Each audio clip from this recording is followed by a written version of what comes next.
Oi, tudo bem? Receita de hoje, um delicioso bolo Floresta Negra. Essa daí é feita com cereja de verdade, não é aquela cereja falsa que você acha que é cereja, que na verdade não é. Isso é cereja de verdade. Infelizmente acabou a época de cereja aqui nos Estados Unidos, então eu acabei comprando ela congelada. Dá uma olhadinha, vê se você acha congelada ou fresca, porque esse bolo fica sensacional. Se você quer outra ideia para bolo de aniversário, bolo de festa, já fiz um estilo Sodier, que são camadas de morango, brigadeiro branco, fica delicioso. Vou deixar aqui do ladinho e na descrição. E agora esse bolo Floresta Negra.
Se você quiser também pode colocar raspas de chocolate ao redor do bolo, ou pode passar ganache, pode decorar com alguma cereja, alguma calda, alguma coisa por cima.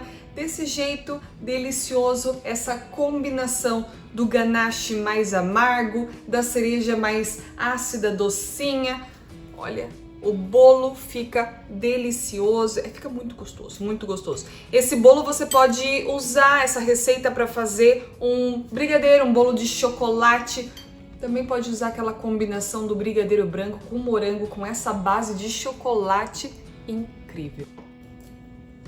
Se não for fácil ou se você não quiser comprar um licor de cereja, outra opção é usar um creme de cassis ou se não faz o seu próprio licor. Usa aquela calda que você fez a cereja e coloca um pouquinho de rum ou conhaque, bem pouquinho só para dar aquele gostinho. Se você não quiser usar nenhuma bebida alcoólica, só rega com leite mesmo, também fica fácil. Se você não tiver 3 assadeiras para dividir a massa para você assar ele em 3 camadas, tem que fazer em uma só. Claramente que vai demorar mais tempo no forno, fica atento para não passar, para não ficar mais do que precisa, não ficar seco o bolo. O ideal é que você realmente ache as 3 formas para você conseguir assar por igual. Uma receita incrível, vale a pena você fazer. Aliás, espero que faça e que goste. Aproveita, já se inscreve no canal, deixa seu joinha. Até o próximo vídeo, mais receitas para vocês. Um beijo!